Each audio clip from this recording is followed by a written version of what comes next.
இந்த படத்தினுடைய தலைப்பு அரிசி உயிரின் மறுபெயர் அப்படின்னு வச்சிருக்கிறாங்க. இந்த அரிசிக்காக ஒரு காலத்துல மக்கள் எவ்வளவு கஷ்டப்பட்டாங்க.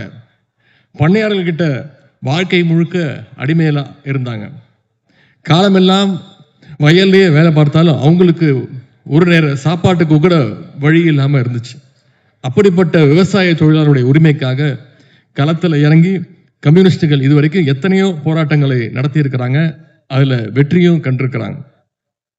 அதனால டாக்டர் கலைஞர் அவர்கள் அடிக்கடி சொல்வார், நான் மட்டும் தந்தை பெரியார் அவர்களையும் அண்ணாவையும் என்னுடைய வாழ்க்கையில நான் சந்திக்காம இருந்திருந்தேன்னா நானும் ஒரு கம்யூனிஸ்ட் தொழிலாக மாறியிருப்பேன் அப்படின்னு கலைஞர் அடிக்கடி சொல்வார். அப்படிப்பட்ட கலைஞர் அவர்கள் தான் 1969 ஆட்சிக்கு பொறுப்பு வந்ததுக்கு பிறகு ஏழை எளிய மக்களுக்கு அரிசி கிடைப்பதற்கான எல்லா வழிகளையும் செஞ்சு கொடுத்தார். ஒருபடி அரிசிக்காக யாரும் இன்னொருத்தர் வீட்டு வாசல்ல போய் நீ காத்து நிற்க கூடாதுன்னு அந்த நிலைமையை தமிழ்நாட்டில் ஏற்படுத்தியவர் டாக்டர் கலைஞர் அவர்கள். இன்னும் சொல்லணும்னா 2006 சட்டமன்ற தேர்தல் பொழுது கலைஞர் அவர்கள் ஒரு தேர்தல் வாக்குறுதி கொடுத்தார். 2 ரூபாய்க்கு 1 கிலோன்னு முதல்ல அறிவிச்சவர் அவர் தான்.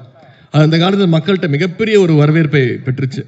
ஏன்னா அந்த காலத்தில் பல குடும்பங்களுக்கு அரிசி சோறுங்கிறது மிகப்பெரிய ஒரு கனவாக இருந்துச்சு. அந்த கனவை நினைவாக்கியவர் டாக்டர் கலைஞர் அவர்கள். பின்னாடி அந்த 2 ரூபாயை 1 ரூபாயாவும் அவர் குறைச்சாரு. அதோட அடுத்த கட்டமாக தான் இன்னைக்கு விலையில்லா அரிசியும் வந்திருக்கு. மக்களுடைய அடிப்படை தேவையா இருந்த அரிசி பிரச்சனையை போக்கியவர் டாக்டர் கலைஞர் அவர்கள். எனவே அந்த வகையில விவசாயிகள் உரிமைக்கான இந்த படம் நிச்சயம் வெல்லும் அப்படின்ற அந்த நம்பிக்கை எனக்கு இருக்கின்றது.